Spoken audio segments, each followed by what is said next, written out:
Donc aujourd'hui, le Conseil général a voulu rendre compte à la presse sur la rentrée scolaire. Car chaque année, en fait, toujours un point presse pour pouvoir expliquer, notamment à la population, les moyens que nous avons mis en place pour pouvoir répondre à leurs attentes en termes de transport scolaire.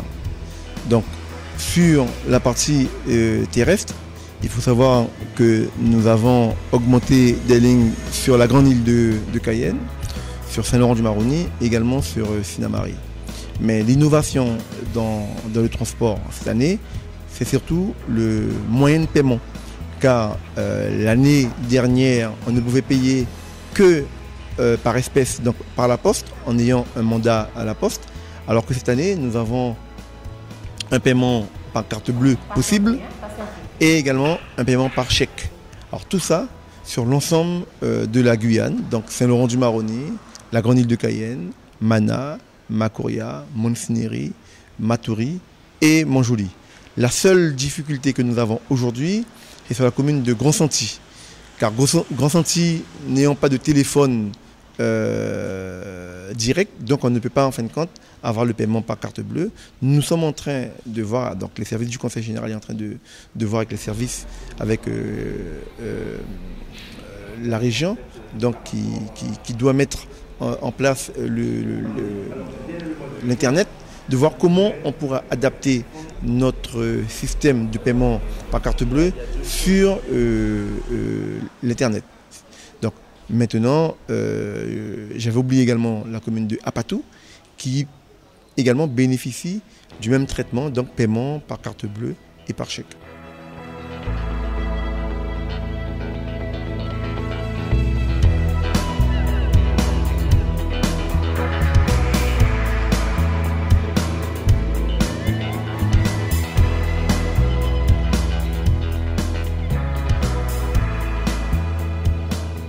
Alors en matière de lignes, il y aura des ajouts de lignes supplémentaires pour combler un petit peu le surplus chaque année d'enfants qui s'inscrivent au transport scolaire. Tout à fait. Alors déjà je commencerai par Sinnamary.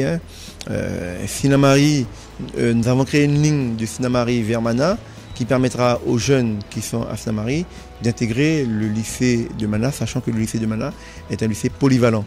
Donc la partie professionnelle du lycée sera utilisée pour des jeunes qui sortent de Sinnamary. Et nous avons également 2 lignes supplémentaires sur Saint-Laurent-du-Maroni, une fluviale qui fait île Portal Saint-Laurent-du-Maroni et une ligne sur Saint-Laurent même, sur le primaire. Donc tout ça pour dire que chaque année nous avons des augmentations de lignes, et qui dit augmentation de lignes dit également augmentation de coûts sur le transport. Cette année, nous sommes à 18 500 000 € que nous payons aux transporteurs et fluviales et terrestres pour assurer le transport de 2010. Bon, donc pour cette rentrée. Donc toutes les augmentations de lignes que nous avons et l'année dernière nous permet aujourd'hui de dire que nous allons dépenser 18 millions d'euros. Et qu'est-ce que ça représente pour vous, le transport d'un enfant?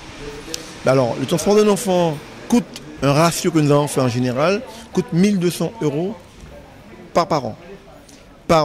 Pour le Conseil général. Et dans les 1 200 €, nous demandons 10%, donc 120 € par famille. Et je le précise, les 120 € ne représentent pas beaucoup que nous demandons aux parents, car lorsque nous tournons sur les autres départements, on se rend compte que le Conseil général ne prend que 10%, donc 120 €. Certains parents pensent que c'est trop cher, mais il faudrait savoir que nous devons payer 1 200 € par enfant et par an. Il faudra une petite signature là. Les gens ont bien adopté le nouveau mode de paiement? Le nouveau mode de paiement, ils partent plus sur le mandat compte, le chèque. La carte bleue, ils l'ont pas encore tout à fait adopté. Donc ça vient, mais doucement. Vous êtes assez optimiste pour une bonne rentrée 2010? Oui, je pense que oui. Je pense que chaque année, on sait très bien qu'à la première semaine, il y a toujours un petit peu de difficultés.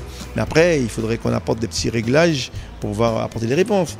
Bon, nos services aujourd'hui sont rodés au niveau du Conseil général sur les rentrées. Donc là-dessus, je ne m'attends pas en fin de compte à ce qu'il y ait trop de problèmes. Car nous avons permis en fin de compte de soulager, je dirais, le service qui valide les cartes de transport. Donc une fois que les parents ont leur petite de transport. Après, ça ne posera aucun problème après pour pouvoir prendre les bus. Après, on améliorera les choses en fonction, en fin de compte, des difficultés venues. Mais sinon, je suis très optimiste sur la rentrée. Oui.